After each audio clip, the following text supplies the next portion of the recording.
श्री संत श्रेष्ठ ज्ञानेश्वर महाराजांचा पालखी सोहळा सासवड येथे 2 दिवसाच्या मुक्कामासाठी दिवे घाटातून अत्यंत भक्तिमय वातावरणात पारंपरिक बैलजोड्या जोडून घाटातून अतिशय उत्साही वातावरणात सासवड येथे विसावला।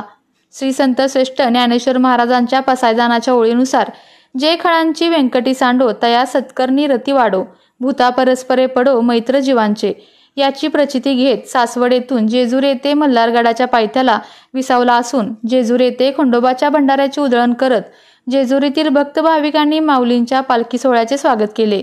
आज जेजुरीतून वाले येथे पालखीचा मुक्काम असणार असून उद्या नीरा घाटावर माऊलींचे स्नान होऊन पालखी सोहळा सातारा जिल्ह्यात येत आहे।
उद्या सकाळी 6 वाजता निघायचं आहे।